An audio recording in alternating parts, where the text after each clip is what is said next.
अमेरिकी डॉलर तबाह हो जाएगा, बिटकॉइन और सोना रखने वाले लोग ही मुस्तकबिल में बच पाएंगे। ये रिपोर्ट दुनिया के तीसरे सबसे बड़े इन्वेस्टमेंट बैंक जेफरीज की है। इस रिपोर्ट में बहुत कुछ कहा गया है। ये रिपोर्ट सिर्फ आपकी आंखें नहीं खोलेगी बल्कि बहुत कुछ खोल देगी, क्योंकि ये बताती है कि आपके हाथ में मौजूद करेंसी तेजी से तबाह हो रही है। कोई मुल्क चाहकर भी इसे रोक नहीं सकता, क्योंकि करेंसी सिस्टम ही गलत बुनियादों पर खड़ा है। तो अगर आप आज क्रिप्टो पर कोई भी अच्छी चीज देखना चाहते हैं तो इस वीडियो को जरूर देखें। मैं हूं रेहान, आप देख रहे हैं crypto Baba. So let's type.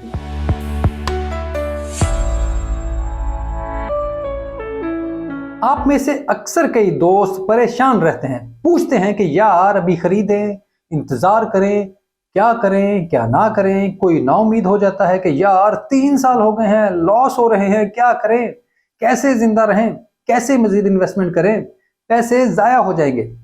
लेकिन कभी आपने सोचा है कि अगर आपके पास बिटकॉइन या अच्छी क्रिप्टो करेंसी नहीं तो आपके पास क्या है? आपके हाथ या बैंक अकाउंट में एक ऐसा कागज का नोट है जो अपनी वैल्यू तेजी से कम कर रहा है। अगर आप सिर्फ ये अंदाजा करें कि आपने $65,000 पर नवंबर 2021 में बिटकॉइन खरीदा था तो उस वक्त यूएसडीटी 165 पाकिस्तानी रुपए का था, तो आज ये यूएसडीटी 290 रुपए का है। तो आप बिटकॉइन में ही सिर्फ 5 से 10% नुकसान में होंगे, ज्यादा से ज्यादा। अब सोचें कि आप फायदे में रहे या नुकसान में। अगर ये वैल्यू $35,000 पर पहुंच गई तो आप 65,000 पर खरीदने के बावजूद प्रॉफिट में होंगे, और जितनी प्राइस ऊपर जाएगी आप उतना ही प्रॉफिट में होंगे। अब मैं आप लोगों के रोते हुए कमेंट देखता हूं तो मेरा सर शर्म से झुक जाता है। खैर, इस पर बाद में बात करते हैं। पहले देखते हैं कि $8 ट्रिलियन का इन्वेस्टमेंट बैंक कहता क्या है। जेफरीज इन्वेस्टमेंट बैंक अपनी रिपोर्ट में कह रहा है कि अमेरिकी हुकूमत ने डेट सीलिंग $33 ट्रिलियन तक बढ़ा ली है। अब इसका मतलब है कि वो मजीद डॉलर छापेंगे, क्योंकि इसी सूरत ये कर्ज और इंटरेस्ट वापस करने के काबिल होंगे, और इसी वजह से नए डॉलर मार्केट में आएंगे।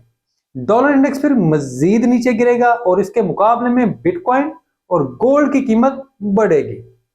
रिपोर्ट के मुताबिक दुनिया के टॉप 7 मुआशी कुव्वतें रखने वाले मुमालिक, उन तमाम की मॉनेटरी पॉलिसी एक जैसी है। इन तमाम मुमालिक को अपनी मईशत चलाने के लिए मुसलसल नोट छापने पड़ते हैं। अगर वो ऐसा नहीं करते तो इनकी मईशत नहीं चल सकती।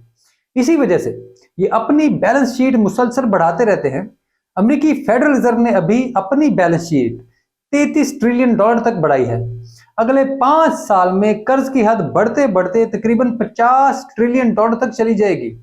हर बार अमेरिका समेत तमाम मुमालिक मजीद नोट छापेंगे, इससे आम लोगों के पैसे में वैल्यू मजीद कम हो जाएगी, लेकिन गरीब मुमालिक में इसका सबसे ज्यादा असर होगा।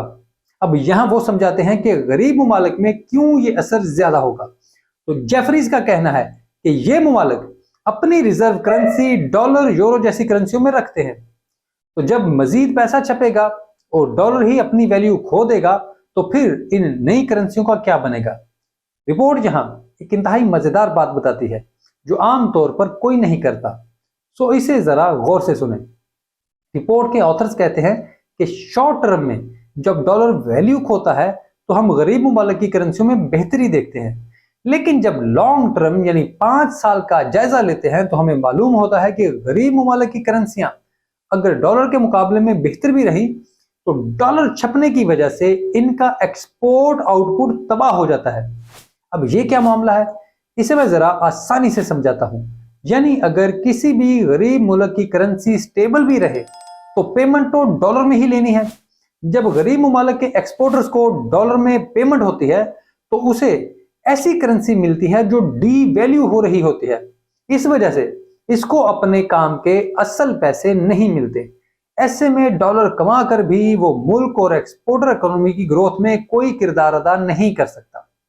अब इन मसाइल की निशानदही के बाद रिपोर्ट बताती है कि इन हालात से बचा कैसे जा सकता है और कैसे आप बेहतर तौर पर अपने जाती मामलात और कारोबारी मामलात को बेहतर अंदाज में चला सकते हैं। यहां वो कहते हैं कि इन्वेस्टर्स एक मजबूत एसेट में जाना चाहते हैं। इस वजह से इनकी रिसर्च बताती है कि बिटकॉइन और सोना दो ऐसी चीजें हैं जिसमें उनके इन्वेस्टर्स जाना चाहते हैं। सोने में इनकी इन्वेस्टमेंट मुसलसल जारी है। अब वो बिटकॉइन की ETF का इंतजार कर रहे हैं ताकि फिर वो बिटकॉइन में भी जा सके।